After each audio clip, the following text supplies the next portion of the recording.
ہوئے، دل کو صاف کرتے ہوئے، بیوی کی غلطیوں کو معاف کرتے ہوئے مسکرا کر آج اس کو دیکھیں گے تو ہمیں آج رات اللہ کو آسمانوں پر مسکرانا ہے. کریں گے نا جی انشاءاللہ. دوسری بات، آپ صلی اللہ علیہ وسلم نے فرمایا جو شخص، جو مرد، جو خامن، جو دلہا بیوی کے منہ میں ایک لقمہ دے دیتا ہے وہ صدقہ ادا کر دیتا ہے. کیا کر دیتا ہے؟ ایک صحابی رسول ہیں حضرت سعد بن ابی وقاص رضی اللہ تعالی، اپنی زندگی میں 2 مرتبہ بیمار ہوئے. ایک مرتبہ مدینہ منورہ میں بیمار ہوئے، ایک مرتبہ مکہ مکرمہ میں بیمار ہوئے. اور یہ وہ صحابی رسول ہیں جو نبی پاک صلی اللہ علیہ وسلم کے قریب تر رشتہ دار ہیں. جب مکہ مکرمہ میں بیمار ہوئے تو آن حضرت صلی اللہ علیہ وسلم کو پتہ چلا، پوچھنے کے لیے ان کے گھر تشریف لے گئے، سعد کیسی طبیعت ہے، کیا حال ہے، کیا ہو گیا ہے؟ فرمانے لگے حضرت انا علی باب الموت، میں تو موت کے دروازے پر ہوں، ختم ہوں، بس اب آخرت کی تیاری ہے، جانے والا ہوں. سید دو عالم، فخر دو عالم، حضور سرور کائنات، خاتم النبیین، خاتم المرسلین صلی اللہ علیہ وسلم نے فرمایا نہیں سعد، تم نے تو ابھی بڑے بڑے کام کرنے ہیں، تم نے تو جہاد کرنا ہے، تم نے تو غزوات میں شریک ہونا ہے، تم نے تو بڑے دین کے کام کرنے ہیں. حضرت سعد بن ابی وقاص رضی اللہ فرماتے ہیں جب میں نے سید دو عالم کی زبان مبارک سے یہ کلمات، یہ جملے سنے، میں اٹھ کے بیٹھ گیا کہ اب مجھے موت نہیں آئے گی، اب مجھے موت نہیں آئے گی. مال بہت تھا، ایک بیٹی تھی. کہنے لگے اللہ کے رسول صلی اللہ علیہ وسلم مال بہت ہے، بیٹی ایک ہے، اور اس وقت تک میراث کے احکامات نہیں آئے تھے. یہ میراث کے احکامات بھی ہماری شریعت میں بالکل آخر میں آئے ہیں، تو اس لیے میں نے مال کیا کرنا ہے، میں صدقہ کر دیتا ہوں. آپ صلی اللہ علیہ وسلم نے منع فرمایا کہ نہیں، آدھا صدقہ کرو، آدھا اپنی ضرورت کے لیے رکھو.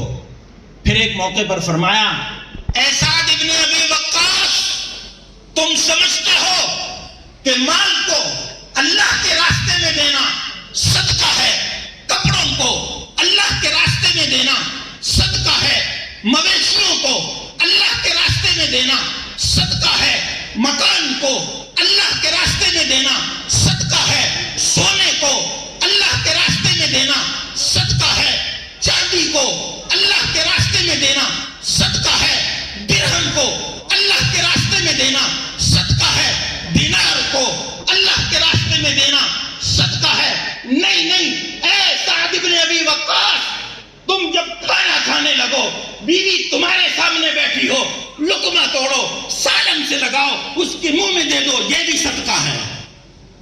یہ بھی بولیے، یہ بھی اونچی آواز سے بولیے، یہ بھی آپ دیتے ہیں اپنی زوجہ محترمہ کے منہ میں لقمہ.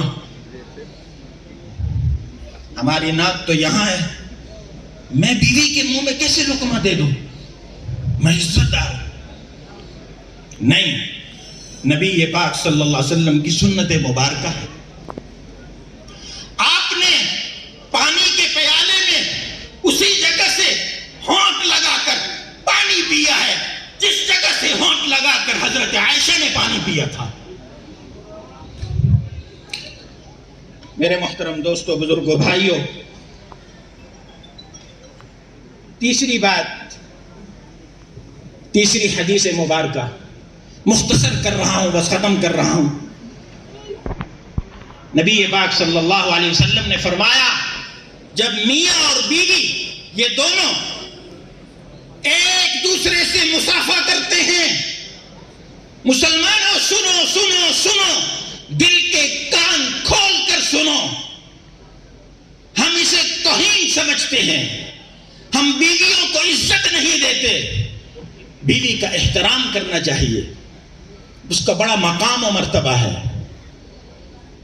ایسے ہی آپ صلی اللہ علیہ وسلم نے نہیں فرما دیا جب میاں اور بیوی آپس میں مصافحہ کرتے ہیں، حدیث پاک ہے اور صحیح حدیث ہے، فرمایا جب یہ دونوں آپس میں ایک دوسرے کی انگلیوں میں انگلیاں ڈالتے ہیں، ہاتھ سے ہاتھ ملاتے ہیں، مصافحہ کرتے ہیں، ان کی انگلیوں سے گناہ ایسے گرتے ہیں جیسے آپ ٹینکی کا جو پائپ ہے اسے کھول دو، پانی نیچے گرتا ہے، اس طرح گناہ جھڑتے ہیں اور گناہ گرتے ہیں۔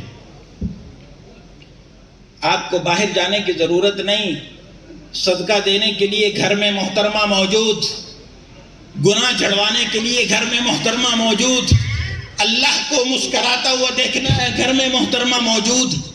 ہمارا حال کیا ہے؟ غیروں کی طرف جاتے ہیں، اپنی بیوی کو سلام کرنا گوارا نہیں اور دوسری کی بیوی کے ساتھ ایک ایک گھنٹہ گپ لگاتے ہیں۔ یہ ہم نے سوچنا ہے، مختصر احادیث ہیں، مختصر عمل ہے، ثواب کتنا بڑا ہے۔ میرے محترم دوستو، بزرگوں، بھائیوں، اگر کوئی شخص یہ چاہے، یہ تمنا کرے کہ مجھے ایسی بیوی ملے جس میں کوئی عیب نہ ہو، کوئی عورت چاہے، کوئی خاتون چاہے مجھے ایسا مرد ملے جس میں کوئی عیب نہ ہو، تو انشاءاللہ آپ دنیا میں شادی نہیں کر سکتے۔ کر سکتے ہیں؟ کوئی شخص ہے جو عیب سے پاک ہو، جس میں عیب نہ ہو، جس میں نقص نہ ہو، جس میں کوئی کمی نہ ہو، اگر کوئی شخص یہ سوچ کے بیٹھا ہے تو پھر وہ جنت میں جا کر شادی کا انتظار کرے، دنیا میں وہ شادی نہیں کر سکتا۔ دنیا میں تو اونچ نیچ ہونی ہے۔ ایک مختصر بات عرض کرتا ہوں۔ ایک مرتبہ نبی پاک صلی اللہ علیہ وسلم گھر میں تشریف فرما ہیں، حضرت عائشہ رضی اللہ تعالیٰ عنہ بیٹھی ہیں کہ دروازے پر دستک ہوئی۔ نبی پاک صلی اللہ علیہ وسلم نے پہچان لیا کہ آج میرے دروازے پر میرا لخت جگر، میری نور نظر، میرا دل کا چین اور سکون سیدہ طیبہ فاطمۃ الزہرا رضی اللہ تعالیٰ عنہ تشریف لائی ہیں، آ کر کھڑی ہو گئیں۔ نبی پاک صلی اللہ علیہ وسلم فرمائے اندر آ جاؤ بیٹی، اندر آ جاؤ، اہلاً و سہلاً۔ حضرت عائشہ رضی اللہ عنہ فرماتی ہیں بیٹی اندر آ جاؤ۔ کہا نہیں، اندر نہیں آؤں گی، یہی کھڑی ہوں۔